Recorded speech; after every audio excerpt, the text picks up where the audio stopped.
Okay, we are live. Just waiting for Rockfin to give me the green light, and then we'll start. Come Mhm. on, Rockfin, let me go live.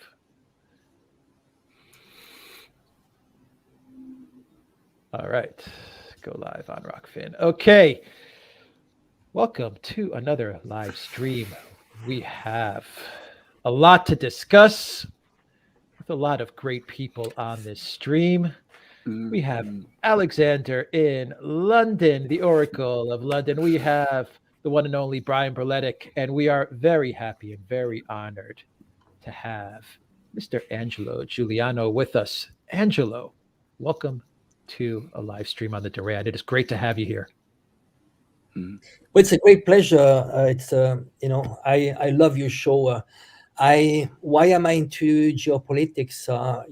I've been I have a family very politicized, so I grew up in talking politics at home. But now, especially now, because I've been living close to 3 decades in China, and I've been so shocked from what I see from Western media and from Mhm. the reality on the ground. China is a good place. There's so many good things to talk about China, and most important, what people tend to forget is that China needs to be good for Chinese. We are so Mhm. different. We have different lenses. It's like anything. Russia, if you want to be objective about Russia, Mhm. you need to look with Russian eyes. And this is, live and let live. Why do we want to create a world with all values, impose our own Mhm. values? And is into this confrontation. Those countries don't want that. They want to cooperate. They are more into tangible stuff about mutual prosperity, stability, tangible stuff. They don't want the world that the collective West is want to impose upon them, which is ultimately it's neo-colonialism. It's more subtle. It's imposing a currency. It's imposing a culture, and extremely by force. So I see Chinese very pragmatic, and I think it's important. I've heard you guys saying, we need adults on the table right now. Those guys are acting like kids, very emotional, not rational at all. And I think, why are they like this? Just look at the background of those politicians in the collective West. You see in the US, there are lawyers, bankers. In China, who is running China now are scientifics, engineers. They have PhDs. You know what? They are not going to sell you something sexy. They're not going to sell you dreams. It's about reality, scientific approach. And Chinese love it, because if you tell a Chinese, I'm going to sell you freedom, it's like, oh, can I eat freedom? And this is the message I want to bring to people, is that China is a good place. It has delivered. Not saying that China is a good system for us in the West, no, but it has proven 40 years of prosperity. So that's pretty much the message, and why I am into this right now, just talking about geopolitics, because it's pure madness, the directions where the collective West is going to. Yes, it is pure madness. So let's talk about the madness. Before we get started, let me just say a quick hello to everyone that is watching us on Rockfin, Odyssey, Rumble, the Duran.locals.com. How is everyone doing in the locals chat? And everyone watching us on YouTube, hello to our amazing moderators. Valies is with us, Zarael, Reckless Abandon. I saw Peter in the chat as well. And who else? I think that is everyone that is helping out to moderate. I will also be moderating as well. So, Alexander, Brian, Mhm. Angelo, we started off with China. Do you guys want to continue with China? We got so much news to cover in the next hour, hour and a half. Let's just get right into it. Alexander, Brian, Angelo, the floor is Yeah. yours. Well, can I just say, I mean, thank you for what you said, Angelo, because it brings us to the actual point of the whole conflict today. Because thing to understand is that it's all about China. Everything that's going on ultimately is about China. The war in Ukraine is not about Ukraine. The war in Ukraine is about Russia. The conflict with Russia isn't ultimately about Russia. It is about China. There's this idea that you have to somehow isolate China, break away Russia, fragment Russia, so that you can then deal with this great power, China, which has the temerity to challenge not just the United States as, the global leader, but indeed the whole West. The whole West, for the first time since the 16th century, feels that a non-European, non-Western power is rising and is becoming greater than itself. And of course, what's really spooked them, not much talked about, the fact that industrial manufacturing capacity in China is now greater than that of the United States and the European Union combined. So this is what it's ultimately about. And this is why we have a war in Ukraine. And we also see all the really ugly things that are going on at the same time. Why TikTok, we now see this whole new terrible act that's now being put together in the United States. It's being sold as being to ban TikTok.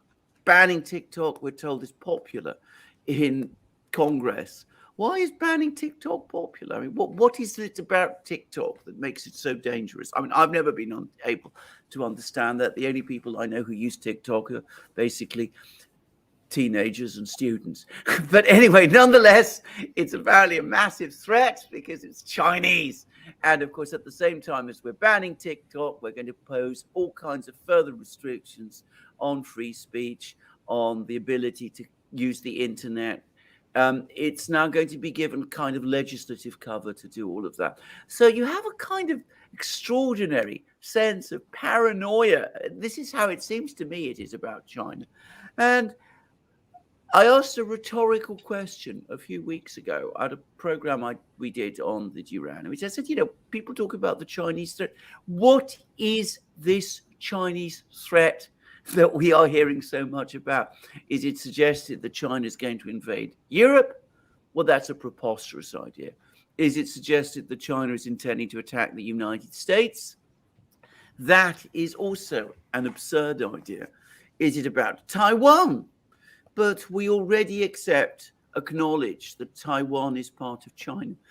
Taiwan itself says it is part of China. It actually claims to be the government of China. So, and the situation there until a few years ago was completely stable. Nobody was worrying about Taiwan. If you look at who's been destabilizing the situation with Taiwan, it's been us. It's us in the West. So we're feeding the dragon's teeth. We fed the dragon's teeth to Ukraine. It's produced a terrible war there, which is getting worse every day. I mean, Brian's been covering that war brilliantly, if I may say. And ultimately, all about the rise of a country, the fact that this is a very big country, a very old country, a country with tremendous statecraft, and the fact that it's become prosperous and economically successful is somehow perceived by us in the West as a threat. And the tragedy of all of this is that, of course, the Chinese are now having to take steps to counter these moves that we are making against them. And by doing that, of course, we say that they're becoming aggressive.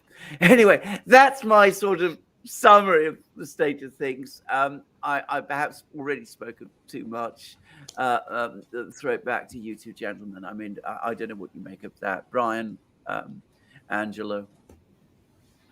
Well, I will go through the points that you just made when you mentioned China's industrial base. Now we can see with this proxy war in Ukraine just how vital and at the center of any conflict an industrial base is. We see the Russian Federation outproducing the collective West in this proxy war, which is something you would have thought that the West would have understood before starting it, but apparently not. And Alexander, you did a brilliant job breaking down that Asia Times article about this confab these top U.S. foreign policy experts had about the situation in Ukraine and how badly it's going, and how they're basically coming to the understanding that they cannot win this war of attrition.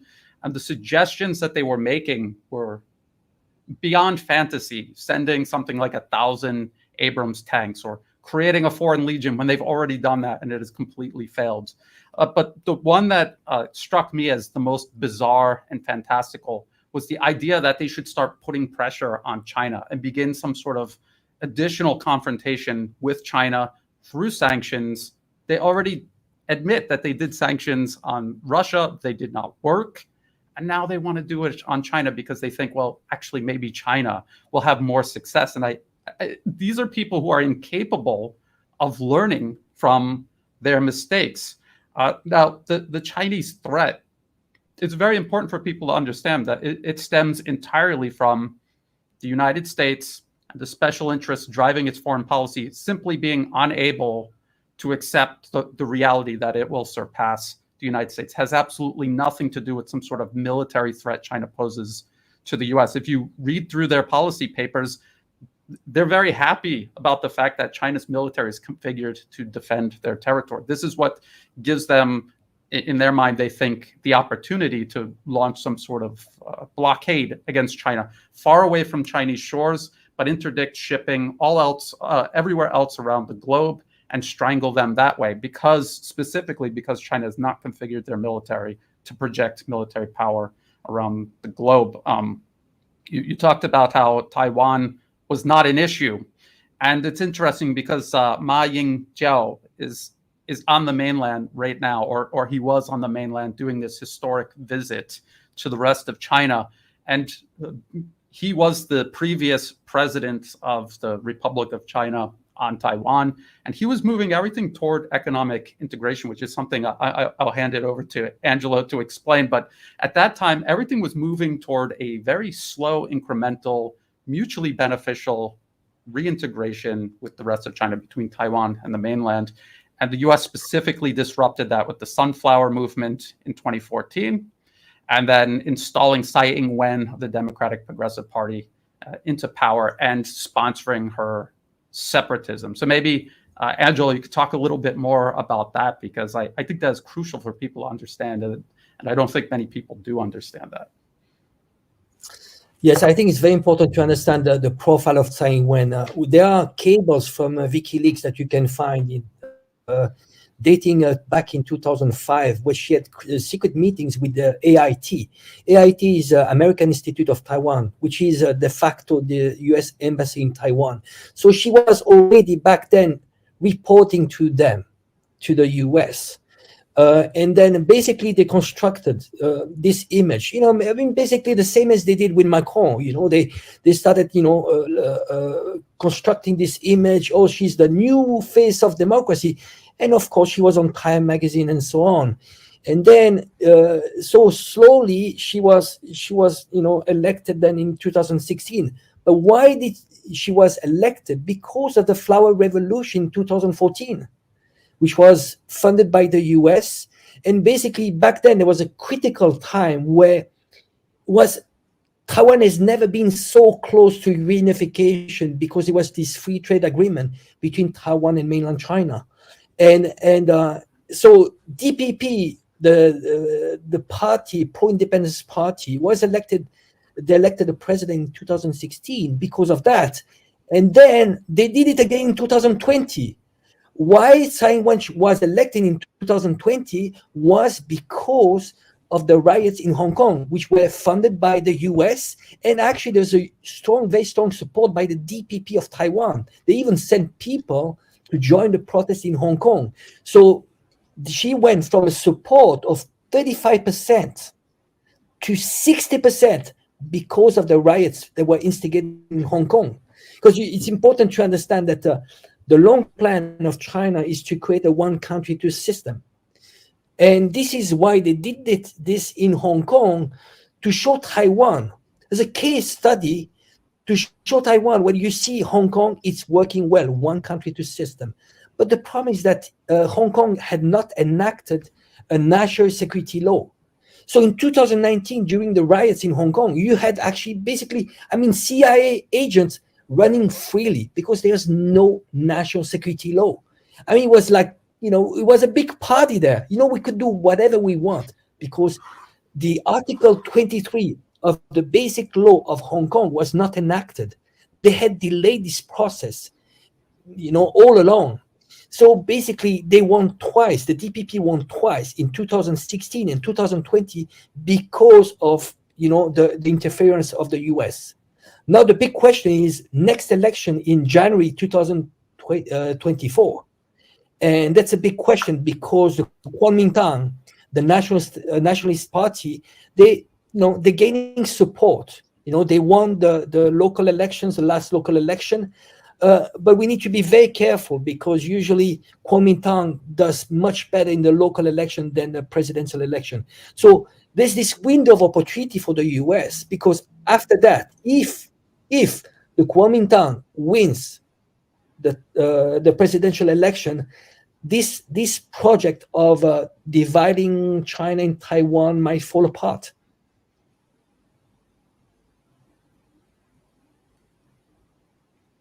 Alexander, your mic is muted. I just briefly explain that the Kuomintang is actually the original Chinese Nationalist Party, created as an outcome of the revolution that took place in China in 1911, which overthrew the monarchy. It was set up by Sun Yat-sen, a revered figure in China. He was China's leader during the 1920s. And a lot of the people who eventually came to form the Chinese Communist Party originated from the left wing of the Kuomintang movement. Now, there was a Kuomintang, and the Communist Party eventually came to blows in China during the Chinese Civil War.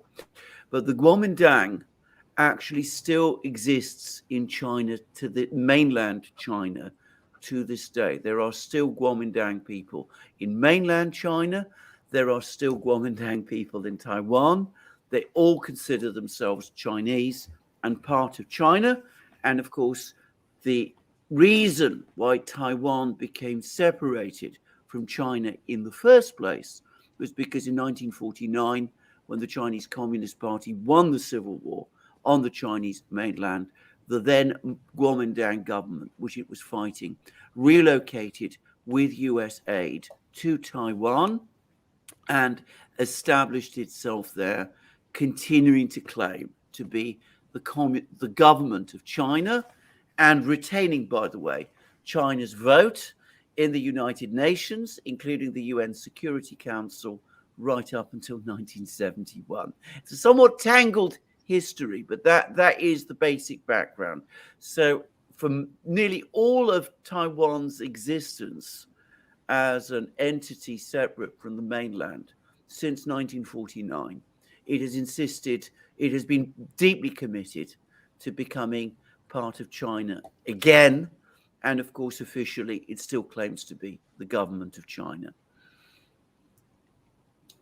And I would like to add that the consequences of Taiwan, the Republic of China, morphing into this independent country, Taiwan, the consequences of that will be exactly the same as we have seen, say, from 2014 onward in Ukraine. Before even considering the armed conflict, the way the client regime in Kiev irrationally cut all economic ties, or most economic ties, with Russia, because they were deeply integrated industrially, economically. They cut that, and their economy began cratering. That was before the armed conflict took its toll. And of course, the prospects for Ukraine's economy, non-existent. This is the exact same thing that will happen to Taiwan if the Democratic Progressive Party goes down this path. And Alexander, you mentioned that the United States basically preserved the Republic of China on the island of Taiwan. And I just want to point out to people that the concept of Taiwan being somehow autonomous or independent, it is an illusion, and it's an illusion created by constant decades of U.S. military and political support. It would not exist without that support, and if the U.S. cut that support, it would cease to exist probably almost overnight, like the client regime installed into power in Afghanistan when the U.S. left and all of its ties were cut. It ceased to exist, and I think the same thing will happen to Taiwan. And people should look at the economics of the trade of the island of Taiwan with the rest of China and how crucial that is, and how that is something that cannot be replaced with pivoting towards the U.S. and the EU. Look at the U.S. and the EU economically and now financially, and look at what has happened to the U.S. and Europe in regards to their proxy war with Russia, and just imagine how that would play out in terms of Taiwan and the proximity of Taiwan to the rest of China versus its proximity to either Europe or the United States. I mean, it's a no-brainer. And the only reason why people think that this is a viable debate to even have is because the Western media, as they always do, they are pumping information space around the world with essentially this illusion. I wanted to say, I think this is an extremely important point, because an independent Taiwan, were it ever to be established, given the strength of Taiwan's connections with China. Remember, I mean, it's been Chinese for most of its history. It's considered itself part of China for most of its history. Well, all of its history since 1949, but going back beyond that, you go far into the Chinese past when Taiwan was part of the Chinese nation. An independent Taiwan would have to be opposed to that Chinese connection, because if it acknowledged it, that would call into question its independence, the whole purpose of its independence. So the campaign that would have to happen within Taiwan to sort of change people's attitudes, to make them feel that they were no longer Chinese. The intensity of the campaign would have to be, in my opinion, multiples greater than anything that you've seen in Ukraine, given that in Ukraine there was a kind of independent Ukrainian identity, which everyone acknowledges. To try and create a sort of distinct culture in Taiwan would be massively more difficult, and it would require, I would think, enormous pressure on the population of Taiwan to achieve it, and it would certainly require a major severance in economic ties, because you couldn't allow mutual influence between China and Taiwan to continue. And of course, that is a guarantee of instability. That would be a guarantee of instability within Taiwan itself, and it would make the entire relationship with China itself, the mainland, all but impossible. So I don't personally think we're ever going to get there, because I don't think the Chinese will ever allow it to happen. But if it were to succeed, it would simply create a much bigger crisis, even than the one we have now, further down the road. Angelo, I mean, can I add something? I'd like to add something related to the identity. People have changed their perception in Taiwan, and there's a plenty of reason. One of the reasons is information space. It's been hijacked by, there's lots of funding from the US. There's a National Endowment for Democracy present in Taiwan. So the information space has been hijacked. There's another point which is very important, is that Chen Shui-bian, who's the predecessor of Tsai Ing-wen from the DPP. He was president, almost 2 decades ago. And they started, there was a new law, and they started changing history books. What does it mean? You change history books.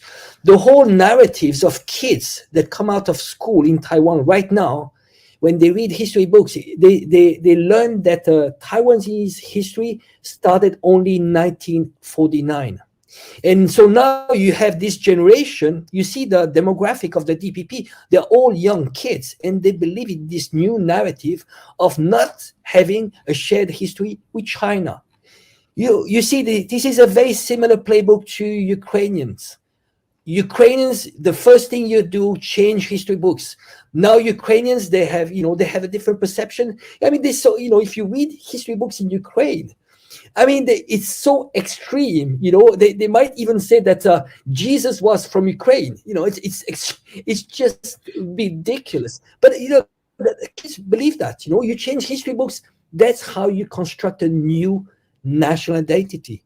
So now, if you look at the polls, there's a very important poll that says a lot of them want. There's a very important proportion that want independence, but there's this but, keep the status quo, because they're rational. They know that if you declare independence, which by the way is almost impossible, you need a referendum. It's extremely difficult to get to the referendum and then have a complete approval. So basically, but they want, there's 80% of people that want the status quo. That is important. So now I think it's about looking at what are the red lines. There's a few red lines. Declare independence, I would say, have U.S. Army troops in Taiwan, and maybe have nuclear weapons in Taiwan. There's a few red lines, but I think again, time is on the side of China. Every single year that passes by means the probability of harming China and the conflict is lower and lower. And I think China wants to. I think there's maybe an opportunity for China is just waiting that the collective West collapses. We see what is happening in Europe right now. I think there's an advanced indicator. Just think about if France falls. If France falls, more will follow. And then this whole project of EU collapses, and then the collective West is gone. Because people are starting to understand that this EU project was just a way to control Europeans, and there was a US agenda all along. Actually, there was a CIA project on the first place. I mean, all the informations are out there. Jean Monnet, Altstein, they were all paid on the payroll by the CIA. So I think things are happening, and maybe the collective West might collapse first, and this will, this confrontation might not happen in the South China Sea. Yeah, you've made a lot of points, and I think we'll open it up for discussion. But there's one point I really must make, which is don't place too much faith on opinion polls. I can remember in 2008 when NATO offered Ukraine membership of NATO. At that time, 80% of Ukrainians opposed it. They didn't want to be part of NATO. And yet, what has happened is that invitation was nonetheless made, and it's been an unstoppable or almost unstoppable train ever since, up to the point where we've ended up in a war. So 80% of Taiwanese people may say they want the status quo to remain, but that doesn't mean it will remain. The decision isn't necessarily going to be in their hands. And I just want to point out also that people have to be very careful when looking at opinion polls. The public can and is manipulated. And if you look at the information space in Taiwan, it is heavily skewed in favor of U.S. interests there. And both Alexander and Angelo, you were making the points about indoctrinating people, rewriting history. This is what we saw them do in Ukraine for years and years. I see National Endowment for Democracy funded organizations here in Thailand trying to do it. They try to erase or diminish people's actual culture and replace it with something artificial, and always something that is divisive, because they want to divide and rule. That is how empire has always worked. And so opinion polls, you have to look at what these people want, and then you have to think about if it is actually objectively in their best interests. And if people on Taiwan want to be independent, but it's going to completely destroy their economy, or if they support military ties with the US, and the US openly and obviously is going to use Taiwan as a proxy, and their policy papers talk about, well, we think that Taiwan can maintain its political autonomy, but all of its infrastructure and industry will be scoured off of the island. I mean, that obviously is not in the best interests of the people of Taiwan. I think that it's important for people to understand that with enough money, and if you exercise enough control over a specific information space, you could convince people of almost anything. I'd like to get on to what Angela was saying about France, because France is very interesting. But shall we just deal firstly, because this is the topic where you are the absolute, I mean, the best commentator I think you've been in by far, which is the military-industrial side of things. Because there's been a very, very interesting article by Hu Sin in Global Times, former editor. And he's made a point, you know, if the West cannot compete with Russia in military-industrial production, what chance do they have? What real prospect do they have in any kind of competition with us? In other words, with China as well. And that, it seems to me, is the key to this whole confrontation. It's where Ukraine has gone horribly wrong. And, you know, General Milley has been saying some very bizarre things over the last 24 hours. He's been making some very extraordinary claims about Bakhmut, which we might come to. But he did make one point, which is that he did talk about, again, that perennial topic. I never ever imagined I'd ever be talking about it. You'd asked me a year ago if I'd be talking about shells. I would have said I'm never going to be talking about shells. But anyway, we're now talking about shells all the time. And he admitted, he said that, you know, that if we ever find ourselves in a great power war with the Chinese and the Russians, and what an idea, talking about a great power war with the Chinese and the Russians. But if we do, we're going to require multitudes, magnitudes more shells than we have, and we're able to produce. And of course, the Russians are cranking out shells, but that doesn't come close to what the Chinese would be capable of doing. So, I mean, that must be putting pressure on people in Washington, or one would have thought. I mean, they must be saying to themselves, well, our window isn't actually that big, because for the moment, the Chinese aren't producing shells in those kind of quantities that they quickly could. So what do you think? Do people in Washington, are they really thinking about this? Is it entering into their calculations? What are they saying to themselves? I mean, this is a question to Brian, essentially. You would have thought that they would have analyzed this before starting this proxy war with Russia and Ukraine. I would have almost have been certain that they would have understood this, and they would have prepared for it. Russia was clearly preparing for this since at least 2014. And I've seen people talk about how since the 2008 Georgia attack on Russian forces, that conflict, Russia was looking at their military and realized what the problem was and what they needed to do to prepare for it. And then from 2014 onward, they were certain that there would be a large-scale, intense, and protracted armed conflict, and they began preparing their military industry for that. The United States, because of their small wars, they've been fighting for decades. And I think just because of corruption and the fact that a lot of these people, they do think in long-term ways, but in other ways, they're very short-sighted. And they were not prepared for this. And if people look at the 2019 Rand Corporation document extending Russia, they talked about how there was a big risk of everything escalating out of control. It was a challenge, they said, and it's a challenge they clearly weren't up to meeting. And so here we are, and they cannot even outproduce Russia, and they are now thinking about let's put sanctions on China and let's start an armed conflict with China. What are the chances of them succeeding? And when you really think about it, back at the home front, who thinks China is not going to be able to mobilize more effectively than the United States? I would like to know the answer to that question.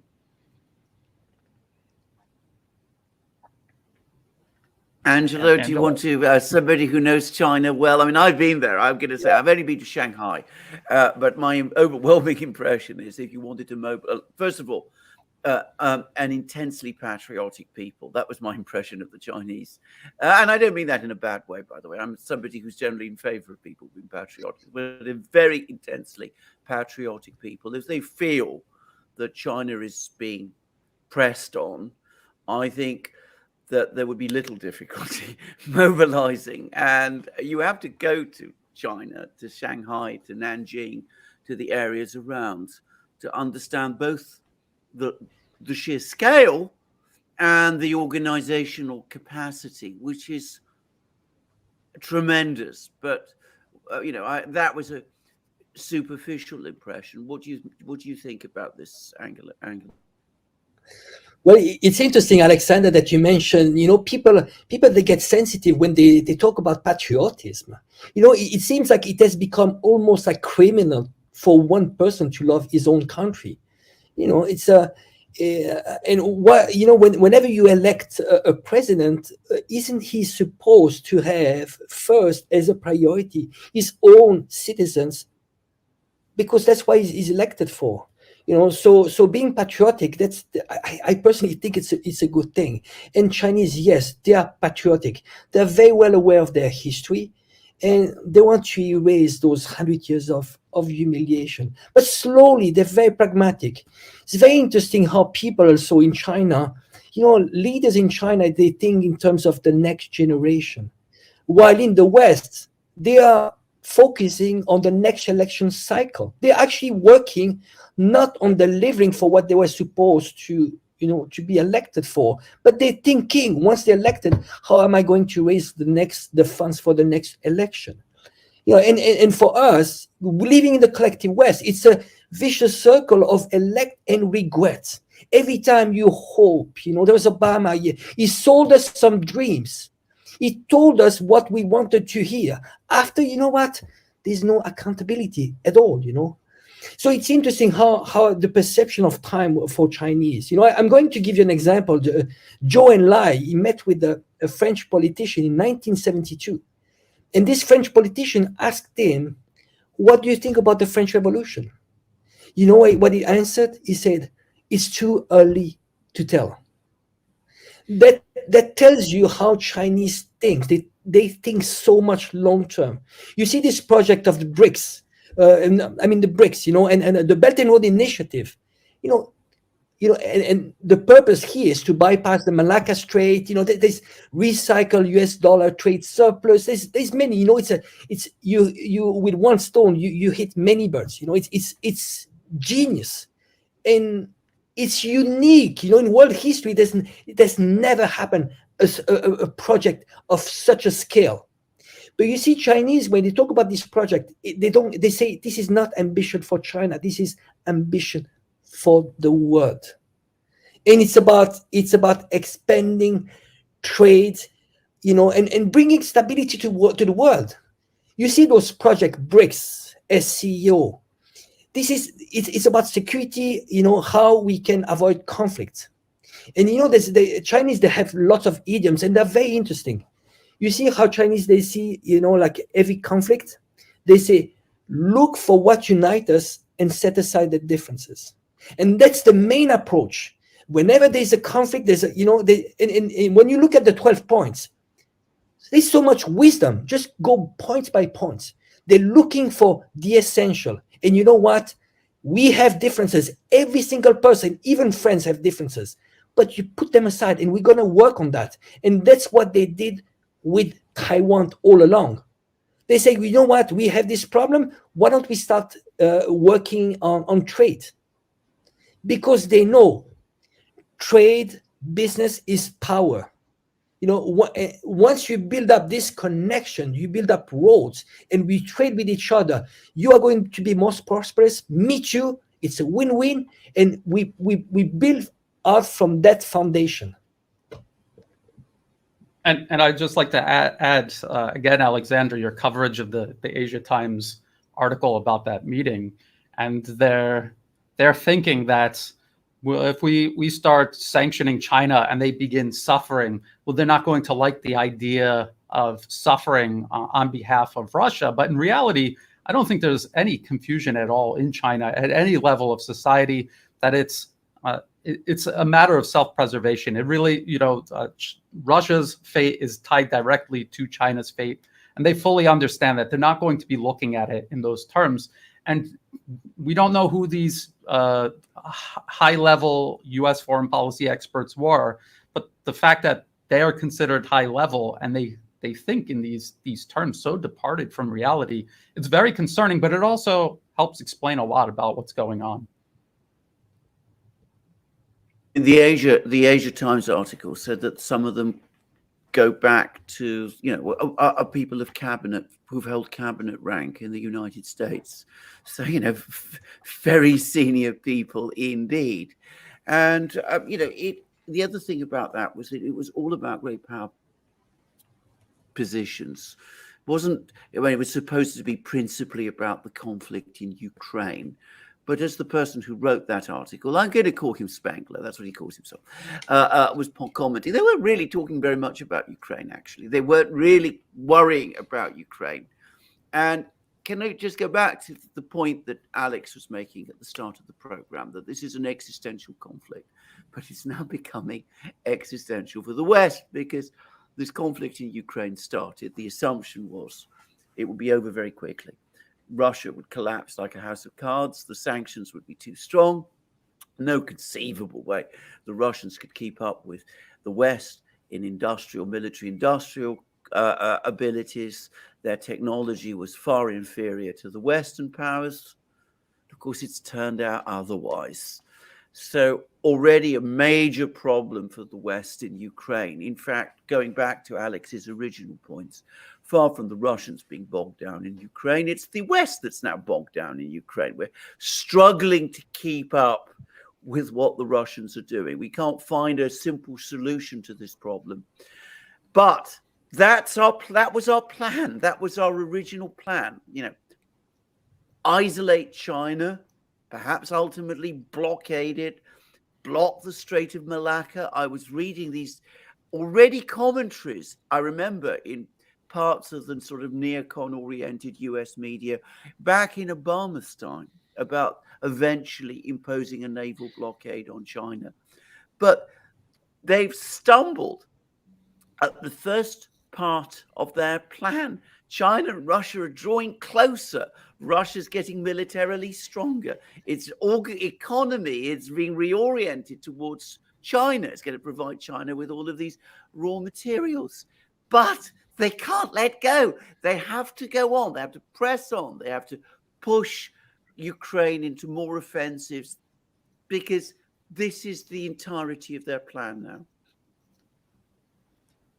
And I'd just like to say that the whole premise that the West is operating from is unrealistic. The idea that the US and Europe is going to maintain hegemony over the entire planet, that China is not going to surpass the United States, that is their starting point, and that is incredibly flawed. And everything that they try to build on top of that is going to be likewise unrealistic and unachievable. The idea that a country has 4 or 5 times more people, 3 times the industrial base, millions of more engineers graduating every single year than the US, the idea that somehow the US is going to prevent China from surpassing the US, it just makes no sense. And so everything after that makes no sense, including their proxy war against Russia, which, as you pointed out, Alexander, is part of this encirclement and containment of China, isolating it and containing it. And meanwhile, we have enormous stresses within our societies, within our Western societies, because if this is existential, if this is becoming an existential conflict, it's because we've made it so. We didn't have to go down this road of confrontation, but we are apparently now in this stage of confrontation. It is becoming existential, and look what it's doing to us. We have this terrible law in the United States purportedly about TikTok. It's not really about TikTok, but it's all about China apparently. But it's going to make enormous restrictions on ourselves. And of course, we have a political crisis in France, and perhaps one in Germany before long, who knows, and festering issues in Italy. But by the way, Angelo, I was following the situation in France very closely. at the time of the previous presidential election, the one where Macron was elected. And you're absolutely right. I mean, it was all about stopping Pierre Fillon from becoming president because he might lift the sanctions or change the policy. So we found this man, Macron. We sold him as an outsider. I mean, of course, he was the most complete insider in the system that you could possibly discover. But he was presented to the French people as this, total, outside person who was going to shake everything up. Of course, he did shake everything up, but not quite in the way people expected, because we now have a crisis in France on our hands. Well, look at the background of Macron. He was a young leader. World Economic Forum, they had already pre-selected him. You had the media in France is controlled by 9 families. Overnight, he had exposure in all those media. It was on the first cover. That's all you would see. And there are studies. It's very simple. You are going to get a certain amount of vote. There's a correlation between how much exposure you get, and 90% of the exposure that was all Macron. So I think it's very interesting. The example of France is very important to study, because what the France did, especially the Yellow Vest, they were very advanced. It's an extremely mature project. They wanted to introduce some more like direct democracy, referendum. It started from like gas prices, and they turned into a project to have referendum rights, because by having referendum rights, you bypass the people that you elected, and you have something like in between the what they had before and Switzerland. Switzerland, this is why once you have this direct democracy, you empower people. You give power back to the people, because ultimately it's all about the rules of the game. Whoever writes the rules of the game controls the game. But if you look at France, those rules of the game were written by the elites. So we are giving to the butcher the rule of the game that game is supposed to protect us from the butcher.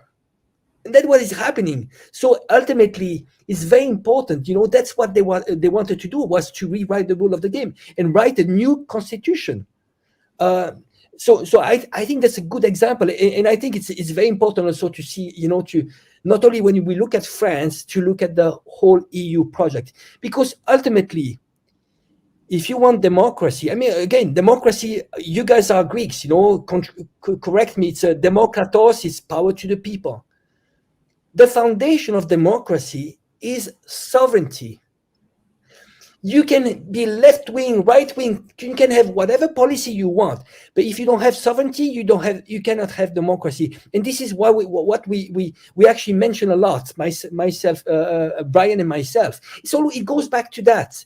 It's, do you empower people or not? But you see, France, it doesn't matter who you elect.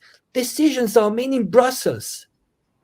The pension reforms that we are actually seeing right now in France, that's not Macron's initiative. That's a Brussels initiative.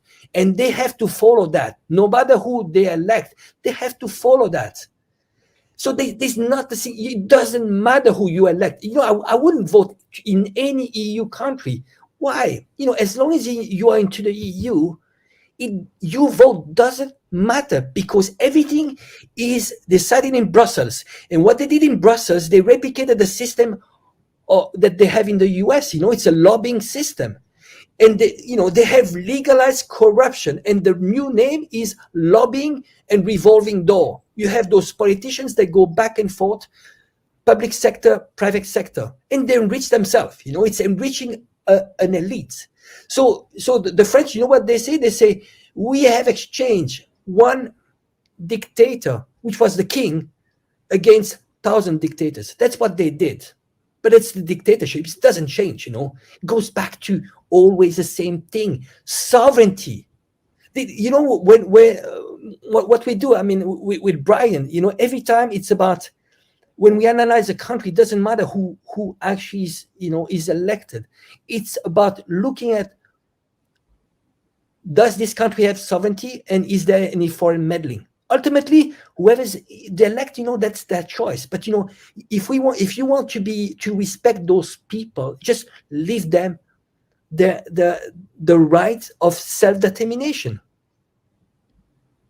And we talk a lot about the National Endowment for Democracy meddling in places like Southeast Asia or Eastern Europe, but Europe is also captured as a region. The European Union is captured, and the supposed leadership there, they're making decisions that reflect Washington and Wall Street's best interests, also maybe London's best interests, not the people of Europe's best interests. And that's also another metric. Are these decisions actually, because again, you could convince people in Europe that yes, we should throw everything into the proxy war in Ukraine against Russia. You can convince them of that, but is that actually in their best interest? And we can see that it isn't.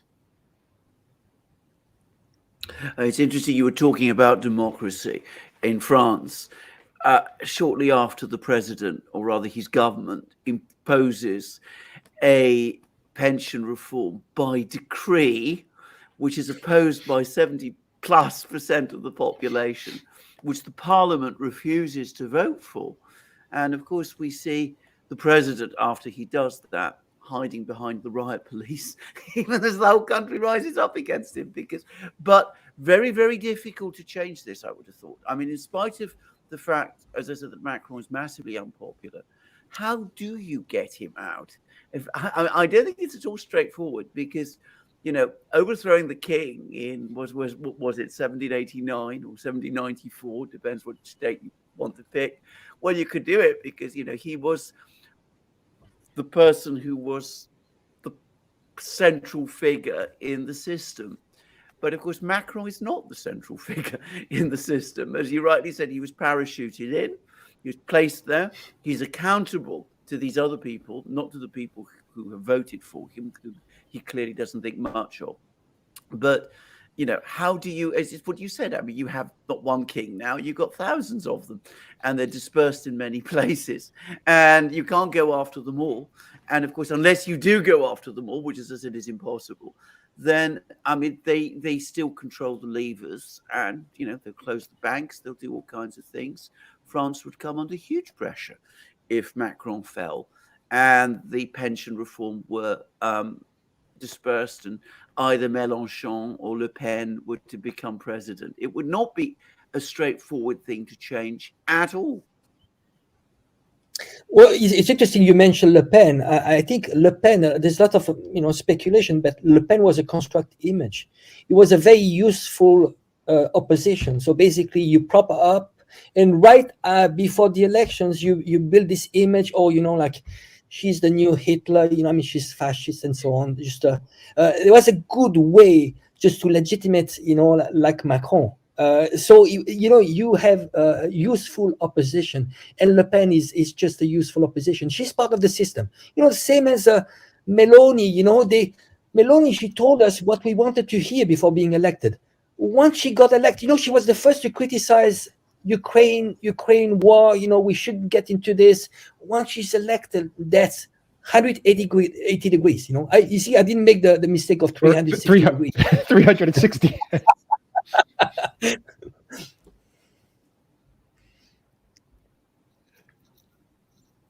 Oh, no sound. Yeah, no, we hear you. We hear you, Angelo. We hear you. Yeah, okay. I mean, I'm sorry.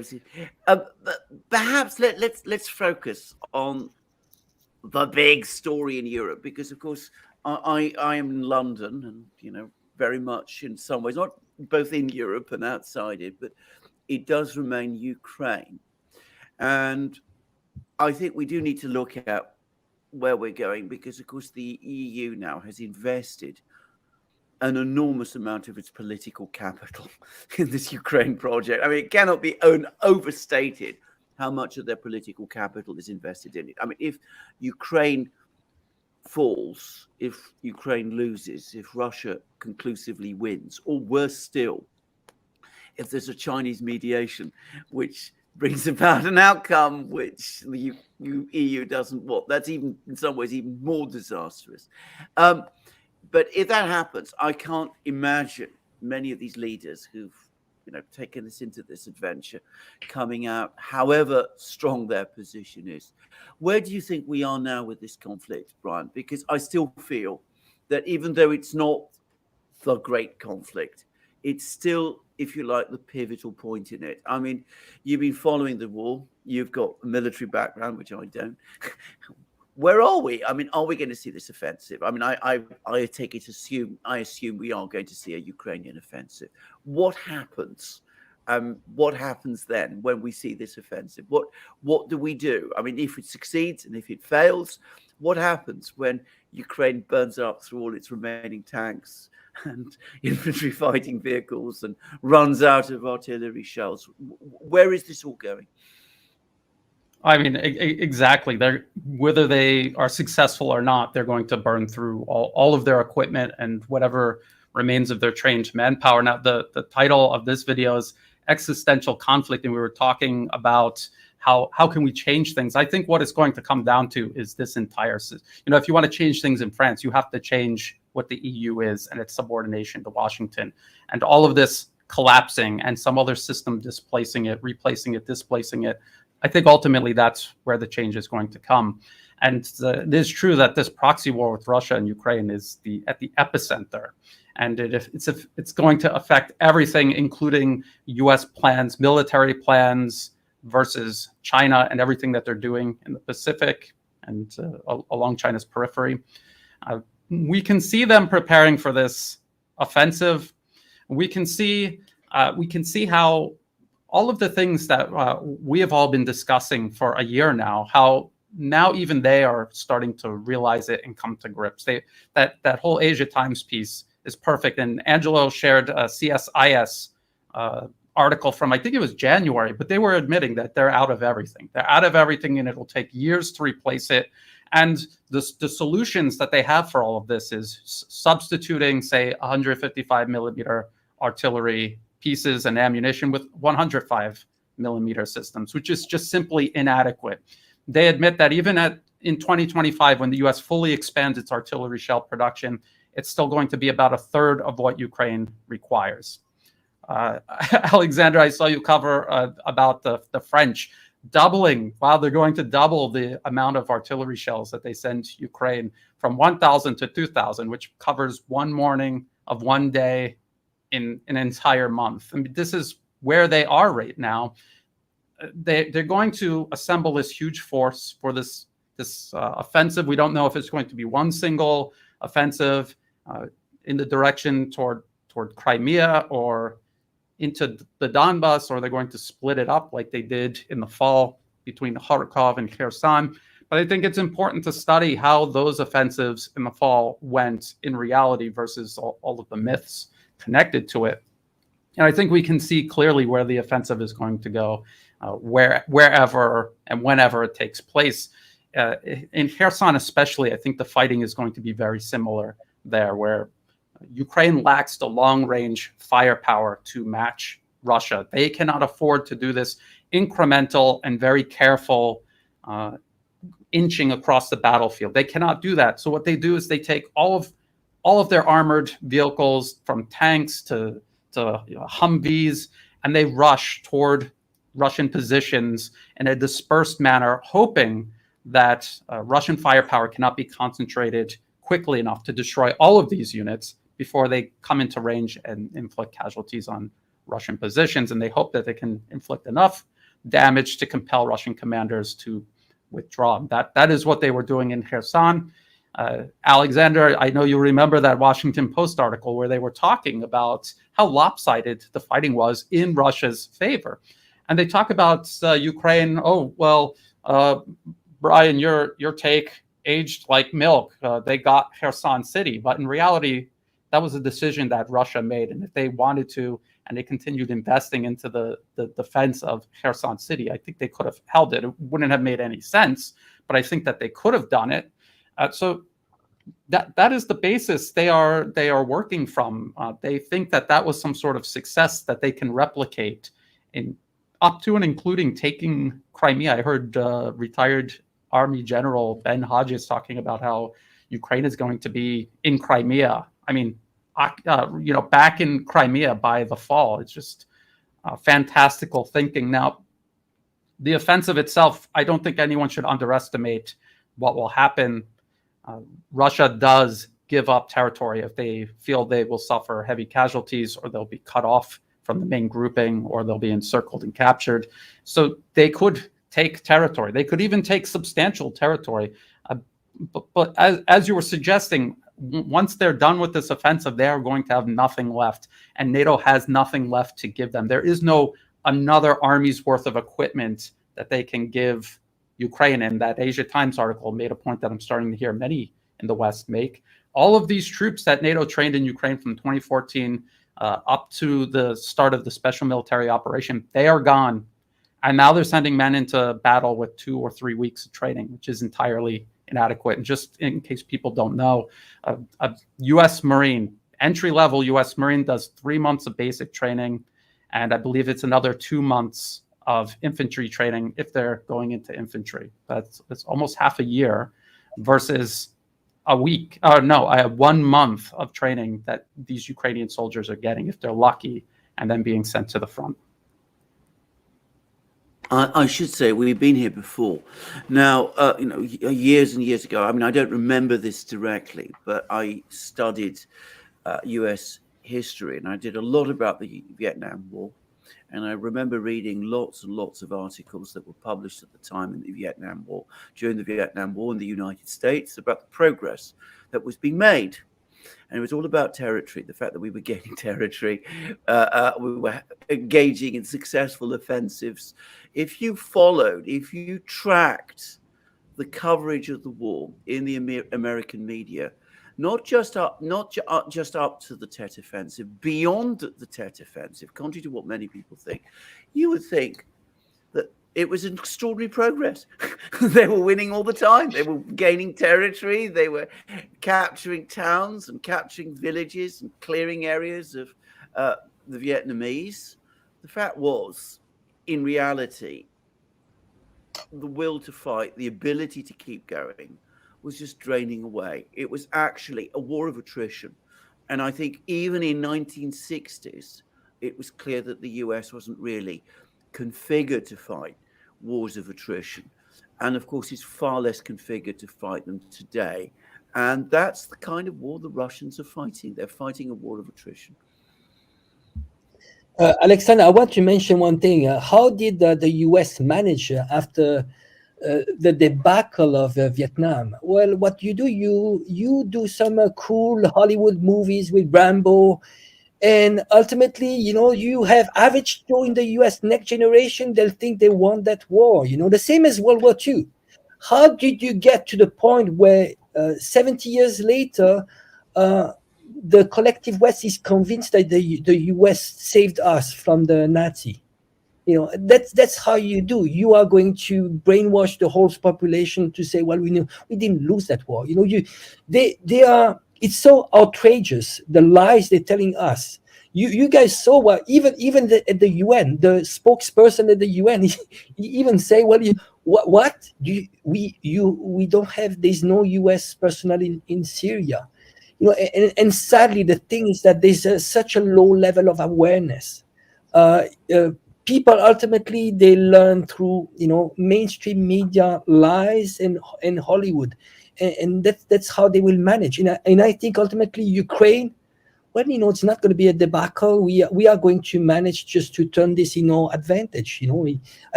Because that's what they want. It's all about perception.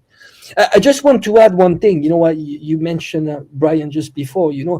The problem is that the military of the collective West, it has become a profit-driven, not purpose-driven. And I think the problem is also our economies. If you look at how we run our economies, which are purely inflated, we've learned through this war that actually, we shouldn't think the old version of GDP. GDP is only one metric. There's much more to an economy. You have to adjust it to purchasing power parity.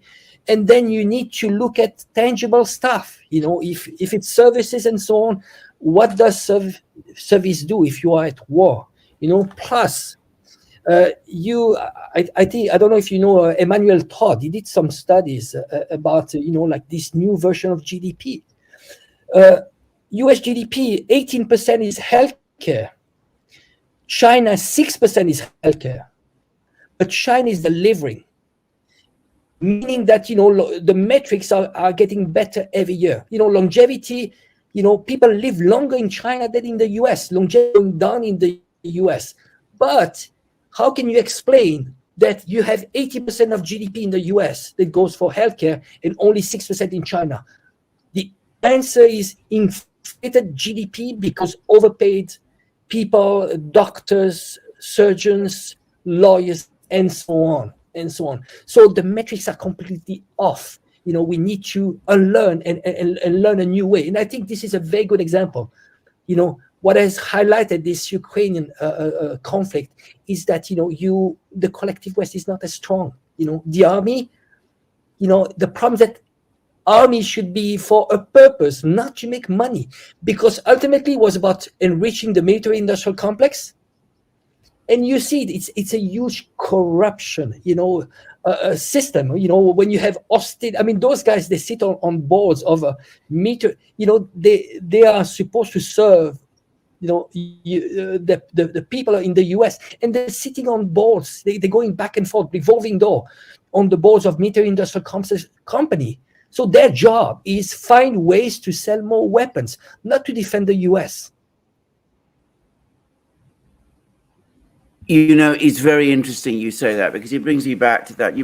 That article you sent me from the Jamestown Foundation, Brian, because that so well illustrates the point. Because this attempt to calculate what the Russians are doing is not based on counting tangibles. You don't look at the tangibles. You don't look at the factories. You don't look at the machine tools in the factories, or the workers in the factories, the amount of labor that exists in the factories. By the way, since I did that thing on the takedown, I've had all kinds of people who actually visited some of these factories, which this article was talking about, and telling me, this person who's writing this thing, they haven't a clue what they're talking about. What you do is you count prices. But these prices that you're counting might be very artificial prices. They might be prices that arose in a particular period of time, and then you extrapolate from that and you make all kinds of assumptions. Isn't that exactly what we're doing with GDP? Our GDP calculations. Isn't that exactly what we're doing with everything? And I'm going to suggest that that's exactly the problem, why they got Russia and Ukraine so wrong, because they're looking at things, not the tangible things, but at all of these other things which are based upon their own calculations and guesstimates, which are very heavily informed by their biases. So you look at what a shell cost in Russia in 2005, when hardly any shells were actually being produced in Russia, and you assume that it costs the same today, when millions of shells are being produced. And you're not counting the shells, you're just looking at the number of sets of figures, and you're just comparing figures.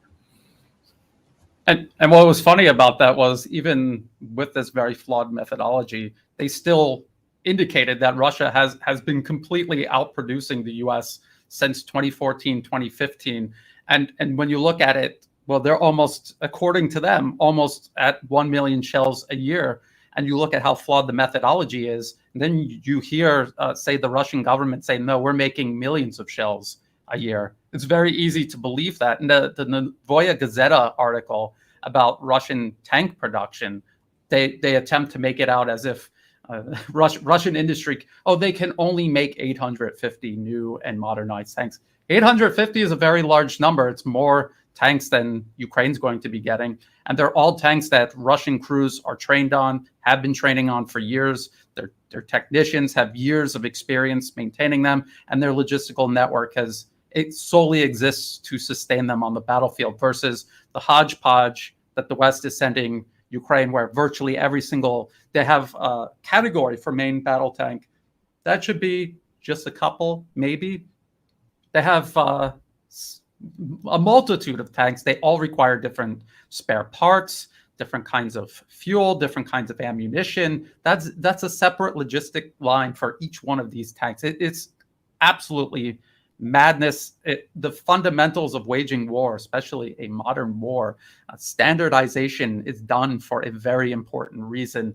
And you see the Ukrainian military depending on almost the exact opposite of what conventional wisdom says you should be doing in a modern combat, a modern conflict. I hadn't appreciated until I started watching you, Brian, that we have all these different types of tanks going on in NATO. That I mean, I'd assume, for example, that the Leopard 2, because it has a smoothbore gun, it's the same as the one that the Abrams uses. But apparently, it's not. It's not exactly the same. I mean, you can probably fire the same shells, but they are slightly different. And then, of course, the British have a rifled gun, which is completely different from everybody else's. I mean, a year ago, I said a tank gun's a tank gun. I had no idea of all of these differences. Completely different machines. The French have their Leclercs, the Americans have their Abrams, the Germans have their Leopard 2s, the British have their Challenger 2s. I mean, how has it happened? I mean, how have we got such a tremendous hodgepodge of production of practically everything, different types of infantry fighting vehicles? I mean, these armies, I can't believe that they were ever really configured for genuine war. That's what I can say about that. I mean, maybe the US Army to some extent was, but these European armies, I mean, it hardly makes sense any longer to talk in that kind of a way. It goes back to what Angela was saying. These weapons were produced principally for profit. You have industrial groups in Britain, in France. They need to produce tanks, Germany even more so. So, of course, we, instead of having, a single standard of tanks, we all go for different types of tanks, and heavens knows, logistics, which is something I have some experience of. And you're absolutely right. You need uniformity in logistics. Well, all that goes out of the window. NATO's a business. NATO's a business, guys. It's just one big company, and it employs a bunch of people, and they gotta keep that business expanding and making money and get the government many different product lines, different brands, new markets. Got to go to get Finland and Sweden and Ukraine and Georgia, Moldova. It's a business. Yeah, it's interesting how they do marketing, how they've been using actually marketing in politics. They've applied to everything. Actually, they want to turn us just into consumer, the same as we consume goods. We are going to consume politicians. But I think I'd like to mention one thing. I don't know what you thought about this, but I have the impression that what we're living now is it's a bit similar to Yalta. When at some point the war was not over, but they were already preparing the world of tomorrow. I have the impression with all those moves, we see so many moves. You have Saudi Arabia joining SCO. We have BRICS. You have lots of interest, money, which is the central point, US dollar. We see like de-dollarization happening and so on. And I have the impression that, outside of the collective West, they are already preparing for the world of tomorrow. And in reality, what is happening in Ukraine is a very small part. The big picture is happening outside. And sadly, the collective West, when you read, you watch the media, mainstream media, they don't see it happening. But the new world has started. This new multipolar world has started. But nobody's talking about this in the collective West. I would actually disagree about that. They're starting to talk about it, and they're becoming very nervous about it. You won't find it everywhere.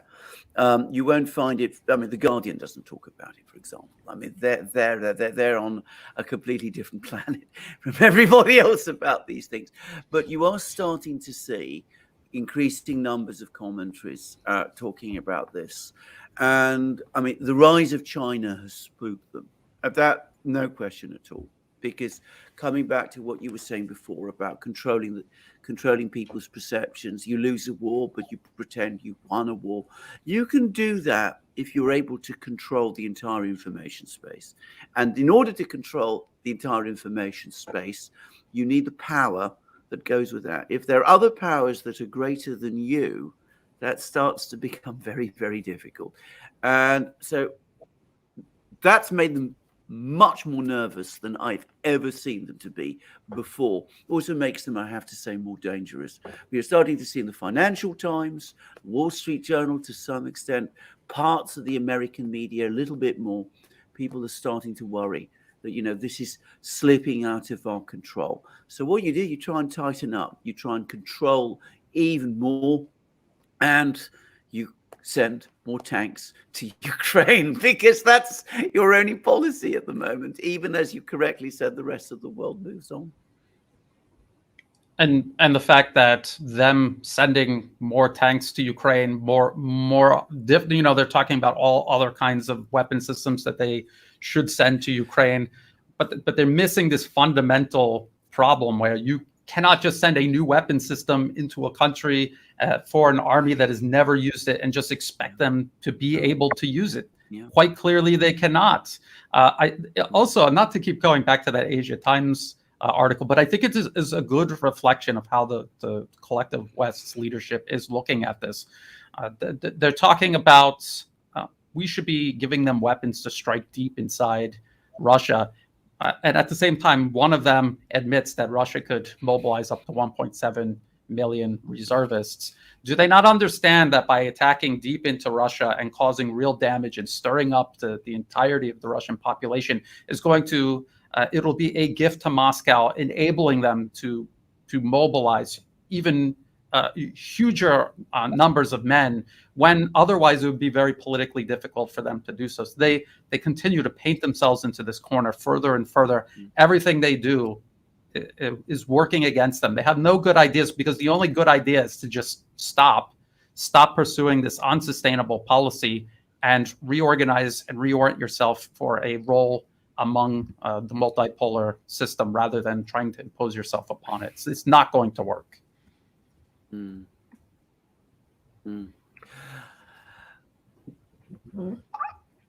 I just wanted, because we've just had a comment which I'd like to respond to, which is from somebody called Bulakov, which is not to be a negative Nelly, but shouldn't we acknowledge that long term, the collective West will be able to outproduce Russia, both in military production and a population base to recruit from? In theory, yes, they could do that. In practice, very, very difficult to do.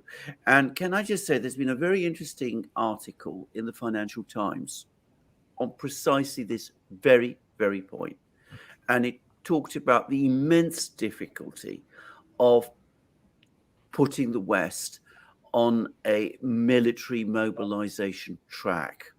And it pointed out that in order to do that, you'd have to change the entire structure of the Western economy and of Western society. And this article made the point that Western commitment to war, to maintaining the sort of sinews of war, has been in decline since the 1950s. So that in real terms, Reagan was already spending half of what Eisenhower was spending on military production. And of course, it's fallen an awful lot more since then.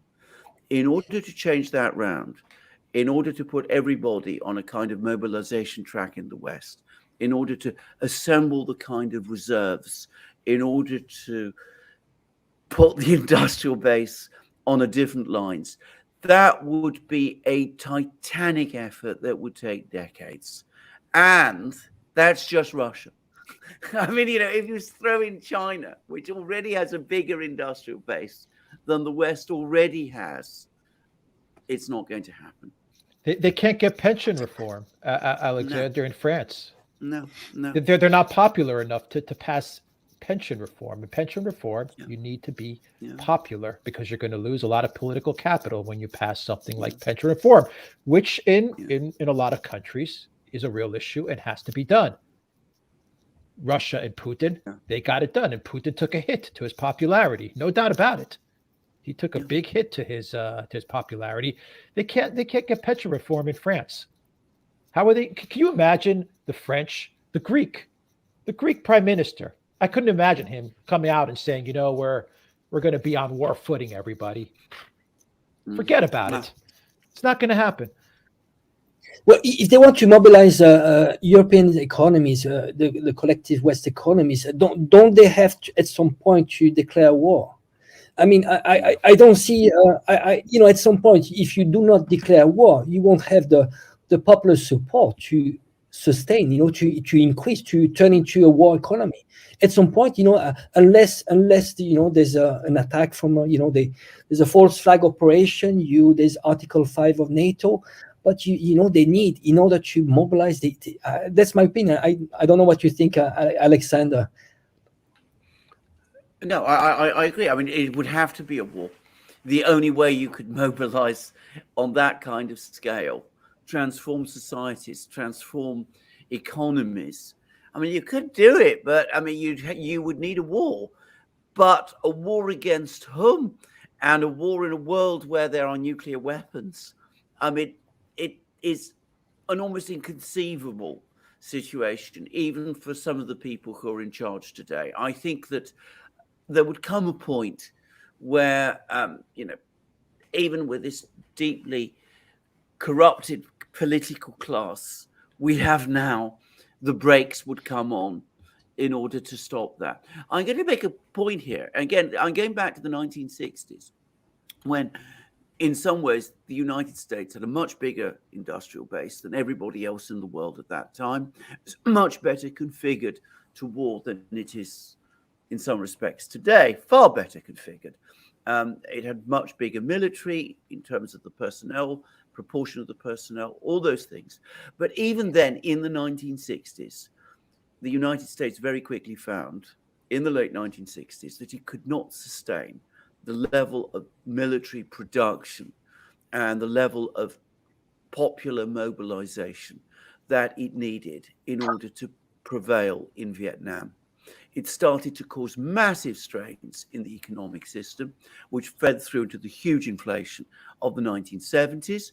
It created enormous amount of popular unrest in the United States. This isn't just the famous civil rights, the peace protests. There were also riots in American cities, all sorts of things, which partly, by the way, were connected to the call up of young people from, minority populations, as they were in those days called. So if it couldn't be done in the 1960s, it's not realistically possible today. And if you try to force remote societies to try to propel them into a kind of perpetual war with the Eurasian states, with Russia and China, well, you'd have to go much further in terms of population control than up to now has proved possible. And I wonder whether it would be possible even then. So war, yes, you could try and do it, but really, I mean, that kind of thing, I don't think it's a realistic idea. And I always go back to General Wesley Clark and his 7 nations in 7 years discussion.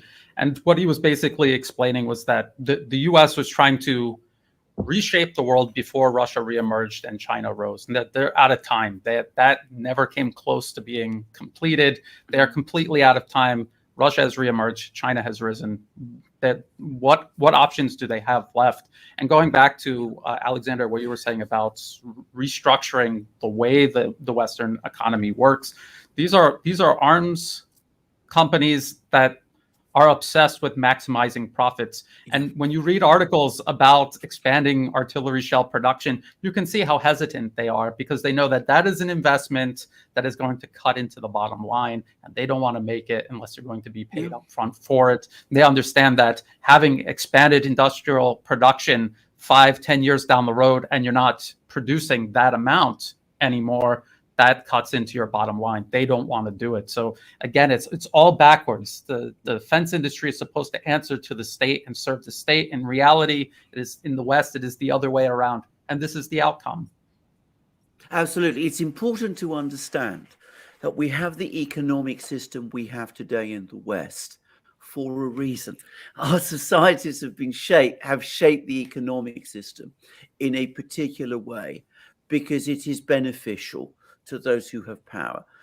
Asking them to change the entire economic system in the kind of way that would be necessary to sustain the kind of production levels that we're talking about, military production levels, would mean fundamental changes in the economic system, which would ultimately not benefit the elites themselves. So they're not going to go there. They're not going to do it.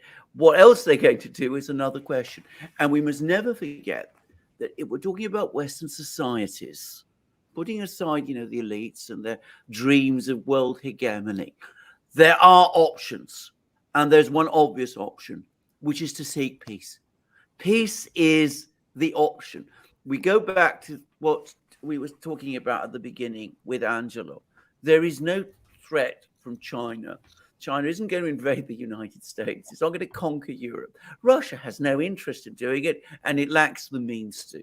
So it is not difficult to create a peace, and a peace that is sustainable, and a peace which is for everybody's benefit. The reason we are in this period of extreme tension isn't because some people want to perpetuate a period of artificial Western hegemony that's past its sell-by date.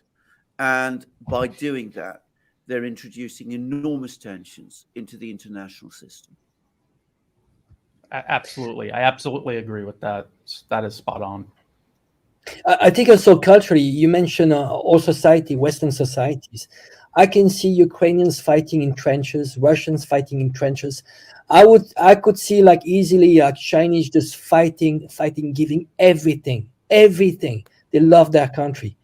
I have big doubts of Europeans shifting from PlayStation to trenches warfare. I mean, it's because it's not tangible. It's not tangible. What is the experience? What is the experience they have with war, disconnection? In Russia there's another history. There's 27 million people that died during World War II. It's very deep. It runs very deep. I don't see I don't see Westerners just fighting for. I mean, especially if they understand that this is not for their existential for the West. It's just about giving up your hegemony. Assume there's going to be an humiliation, and it's going to be it's going to be very tough just to realize we are not exceptional. What we've been brainwashed to. There's another world out. But if they give up their hegemony, Angelo, I completely agree with you. But if giving up their hegemony is not about the U.S. people giving up their hegemony, and Alexander brings up this point all the time. The U.S. people, if the citizens of the U.S., if the dollar is not the reserve currency, the people of the U.S. eventually will be better off because the government is going to have to focus on domestic issues. It's going to have to live within its means, and it's going to probably, most likely, focus on the lives of the American people. Who loses the hegemony? The NGOs, the universities that are funded with the money printing, the think tanks in DC, the neocons, the projects for a new American century, the Lincoln projects, whatever they're called, the neoliberal globalist projects, the regime changes, the color revolutions, the NATOs, the weapons purchases. For them, this now has become existential. This is now an existential. No, absolutely. I want you to point out, it's very important that, it's not, we are talking about the elites. I think the first victim of this is people in the US. They're already victims of their own government because, they are not empowered. They are victims of their own government, which is not working for them. And I think it's just, we in the West we have to solve our own problems at home. That's the problem. Why don't we start solving our problems at home? This is why every single country should work first at home. Once you deal with that, then you can try to work with others. But when you're like France, you see the chaos. Why would you want to go fight a war in Ukraine when you have nothing? You just have nothing, and you have lots of problems at home. Why are you mad? Are you mad? Haven't you learned about history? I mean, just wake up. And that's the problem. I want to point out. So I think you might share similarities with me. I'm not Russian. I'm not Chinese. I'm not necessarily pro-Russian, pro-Chinese. I like lots of things, but first of all, I love my country. I feel bad for the path it is taking. It's out of love. A lot of people they will call us Russian shields and so on. No, it's not true. I love so much my country, but when I look at the direction it's taking, it's suicidal. It is suicidal. At least we have a task to tell our own citizens, our own people, let them know just don't go into this direction. We are not actually being attacked. We are the one attacking. Look at our history. We have 40 years after World War II. How many invasions we did, illegal invasions. Ukraine, what is happening in Ukraine, that's peanuts compared to what we did. Yeah. And we were talking about Westerners going into Ukraine and fighting. We kind of got a little preview of that with the so-called International Legion, all the dysfunction and the fact that they ended up fighting each other more than they ever were fighting the Russians. In some cases, they weren't even fighting the Russians. They were just stealing money and stabbing each other in the back. And it's kind of a reflection of what has been done to Western society, because as Angelo said, one of the first victims of you could call it U.S. imperialism, the corporations, how they prey on the planet. They're also preying on the United States, the public in the U.S. as well. And all of this, they do the divide and conquer. Overseas, they use the NED. They do the exact same thing within the U.S. Find all of the little fault lines to get people divided and distracted, so they can keep moving the agenda from one administration to the next for decades to where we are right now. Yeah, Angelo, you were spot on when you mentioned about how societies are educated or indoctrinated to hate or to go to war, to do all these things. What the neocons found in Ukraine, what they cultivated in Ukraine, was a population that was willing to get into the trenches and fight. That's what they created over the last 8, 15, 20 years, however long it took them to create this culture of a people willing to go to battle with the Russians, to be that battering ram against the Russians. And they found that. And now they're using that. But that's what they have. They're not going to get the Greeks to do it. They're not going to get the Italians to do it. They're not going to get the French to do it. So they have to use the Ukrainians, because these are the people that they've been educating over so many years to hate the Russians. That's why they poke around Eastern Europe as well. That's why they go on and on about Poland and Hungary and Romania, because they're trying to create that same sense of hatred, that same feeling, that emotion of hatred towards the Russians, because they think to themselves, well, when the Ukrainian military is demilitarized, as is the Russians' goal, well, who do we have next? And they got a little taste of that in Poland when Poland tried to put together that huge army. And Brian, you've talked about this, and Alexander, you've talked about this. They tried to mobilize, and it wasn't working, because there was a large part of the Polish population which was like, no, we're not going to go fight in the trenches to go after the Russians. For what? Why? And now you have a Zelensky whose popularity has gone way down. I mean, maybe a year ago you could have gotten people to go to fight in Ukraine, to fight for Zelensky, but now people don't really like him at all. I mean, people despise him. My feeling on all of this is that if NATO, if the US could have fought the Russians in Ukraine, they would have already have been there. But they know they can't fight there. They can't win. People don't want them to go there. So now they're poking around. They're trying to find other societies, other cultures, other countries.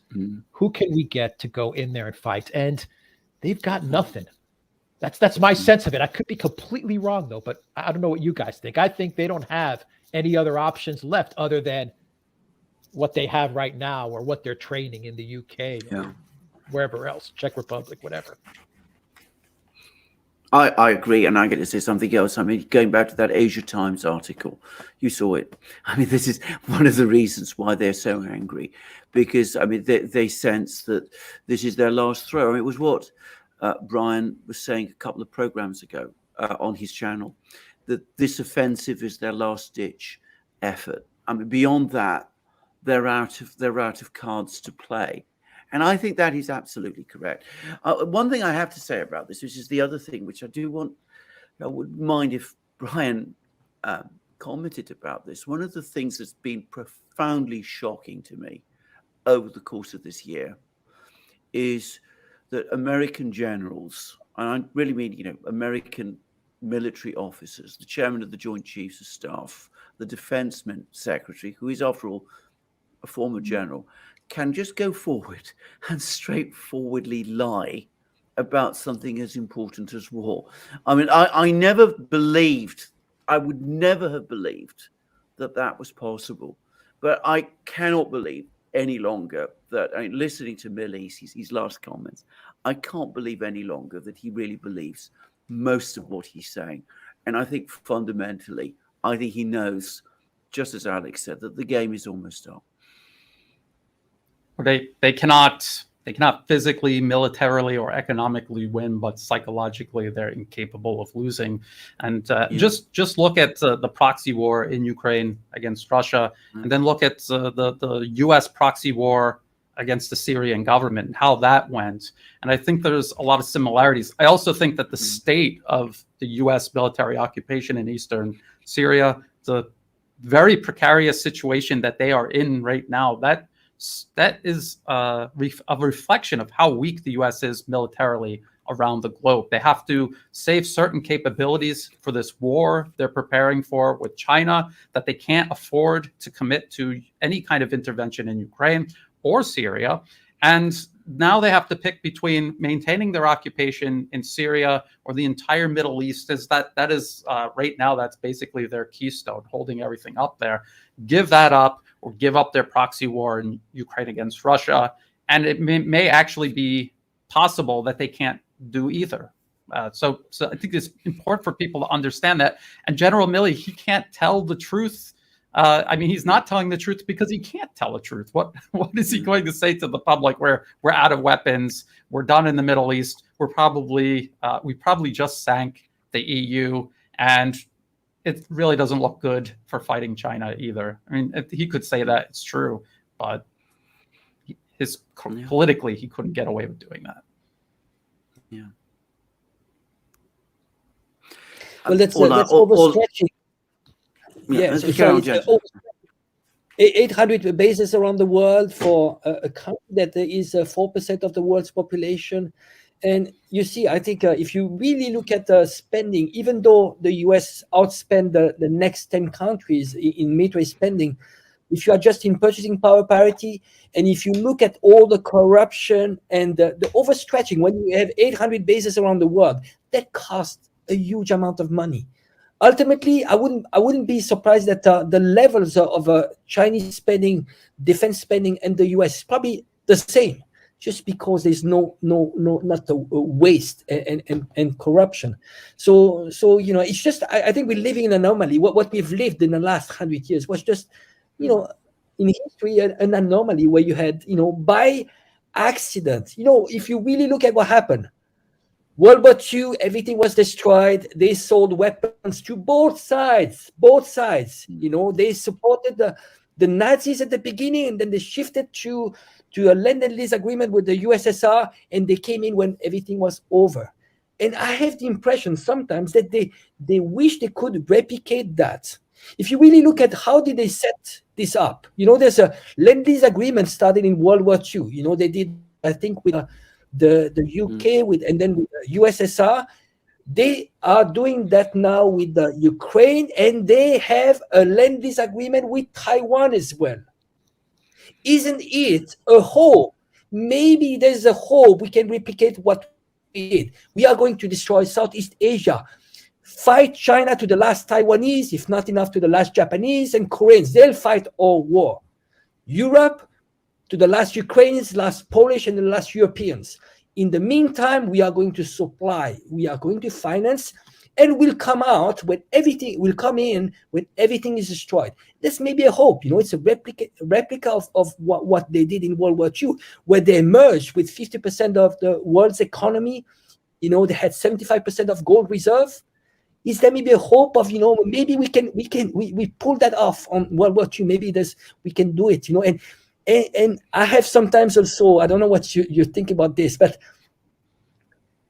what we're having with Russia, isn't it an unfinished war of World War II? I mean, it's a bit of, it's quite a stretch, but I have the impression that, ultimately, if they could, they would have actually even taken care of Russia, because Russia was weakened. There's so many debt and so on, and so I have the impression that it's an unfinished war. And ultimately, let's get rid of Russia, and then we have the last piece. That's China.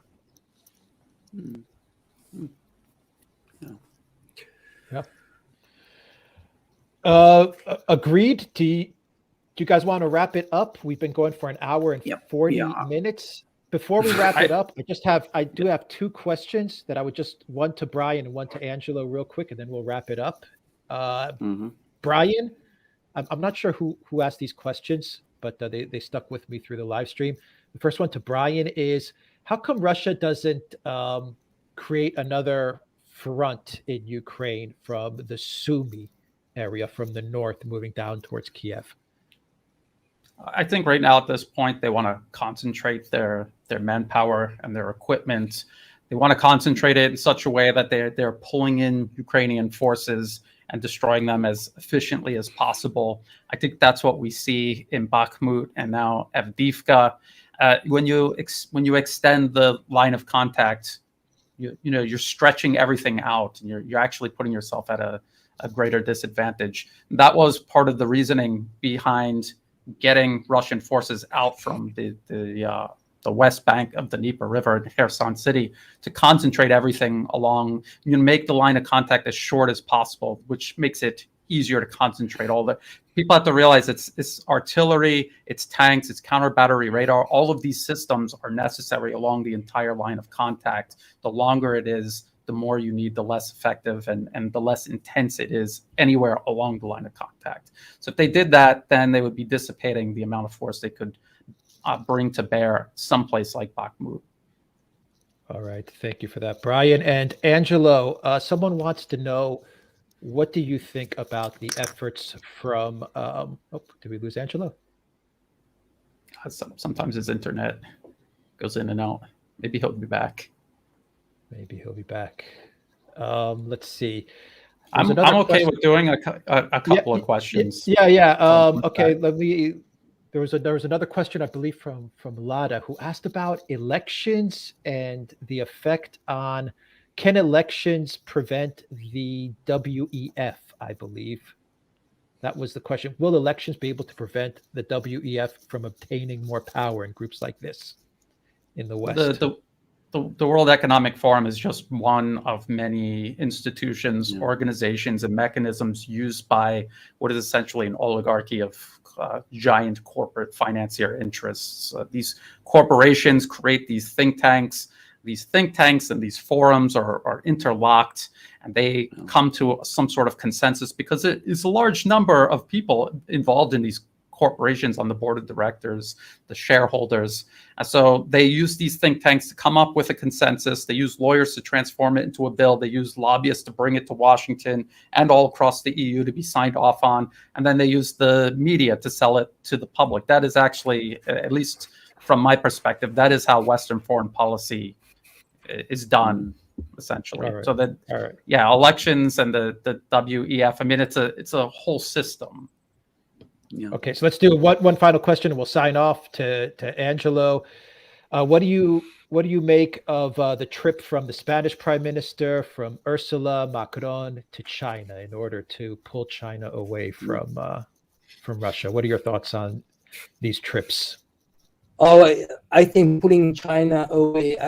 There's this speculation on just to think that maybe we could do something against to pull China. That's just impossible.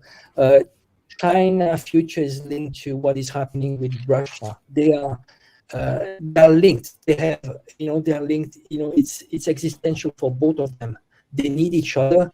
I think there's probably other purposes for the visits, but I doubt this is for shifting allegiance.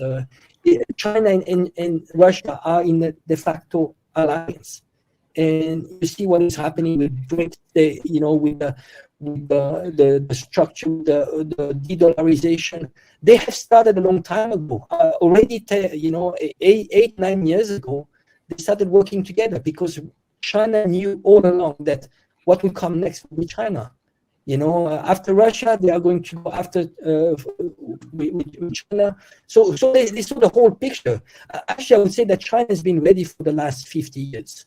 I think Brian's early on, you covered that on the Pentagon papers. It was already very clear. They said it clearly that what was the plan? Ultimately, the last piece is going to be China. So China has been preparing slowly, bits by bits.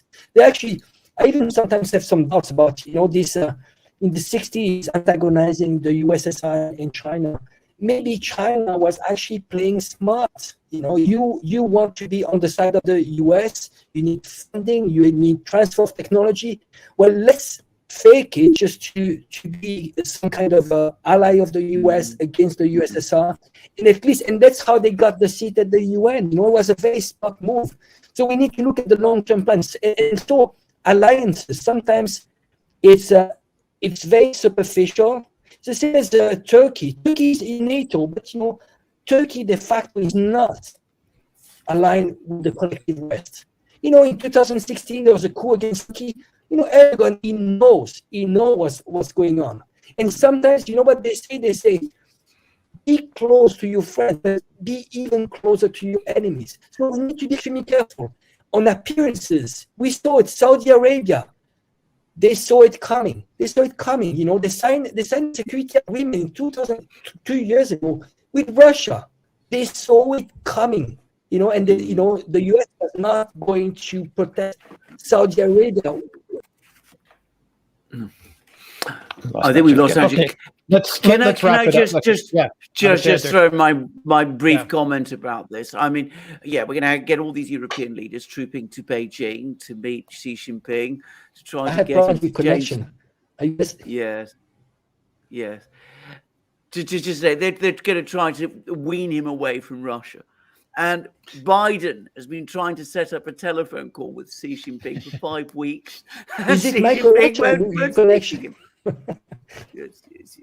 I mean, and they're trying to get him to talk to Zelensky. And where is this call with Zelensky? The Chinese will do what they always do. They're incredibly courteous people. They will receive all these Western visitors. They will listen to what they say, and they'll say goodbye. Go back to Europe. We want to remain your friends, but of course the Chinese know very well where their interests are. They had this big summit meeting with the Russians.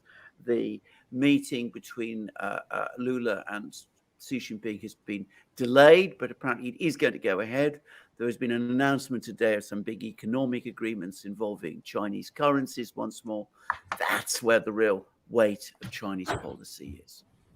Yeah, well said. Don't call us, we'll call you.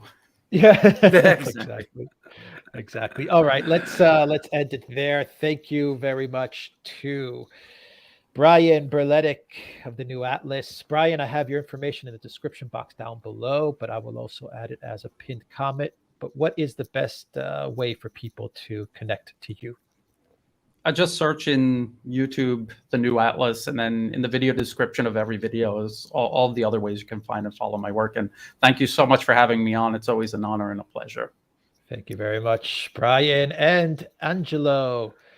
Thank you so much for joining us on this live stream. Angelo, is there any way for people to connect to you? Well, I will answer for him. Okay. I will say that we do live streams every Friday, or almost every Friday. And in the video description of those videos on the live tab on YouTube, you can find all of Angelo's Twitter, YouTube, and everything else there. Usually, what time are those videos, Brian, on Friday? Around it's about 8 p.m. my time, which is like, just an hour more than we started. Yeah, today.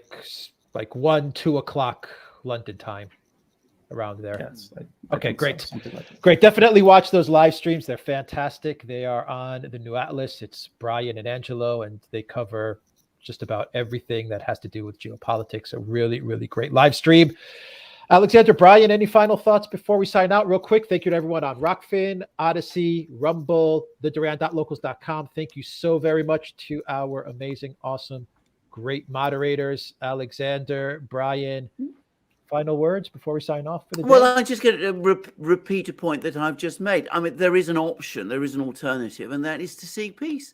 It's an obvious one. I mean, we are not threatened by the Eurasians. The Eurasians have no reason to start a war against us. Why would they? They're getting richer. They're getting stronger. They don't need to start a war with us, and we don't need to start a war with them. We can solve all our problems, regain our democracies, rebuild our republics in the case of the United States, do all of these things. We mustn't let a few people, the people that Alex was talking about, those elites that Alex was describing, influence us to such a degree that we choose a path of confrontation that's only going to end in disaster for us, and indeed cause enormous further problems for the whole world, and with enormous risks being taken on board as well. It's only existential if we make it so. I agree with Alexander, and I will just add that the leadership class of the West, they have been running essentially a pyramid scheme since the end of World War II. They are fighting for the survival of that, because all of their wealth and influence is connected to it. That's what they're actually fighting for. There's no reason why the United States and Europe cannot have a sensible government and a sensible foreign policy that works together with the rest of the world, rather than insisting on keeping this pyramid scheme going and imposing themselves on the rest of the world. We saw nations like Germany building Nord Stream 2 with Russia and other European countries involved in that. We saw how that was on the way out from under the shadow of this entire corrupt and crumbling system. Unfortunately, they got sucked back in, but I really do believe, given time is on the side of multipolarism, and with patience and persistence, it will prevail. Well said. Well said. And we will also be doing a dedicated show, me and Alexander, to answer all of the questions that you guys gave us during this live stream. To Brian Berletic and to Angelo, thank you very much for a fantastic live stream. Alexander, thank you very much. Thank you, everybody. Have a great day.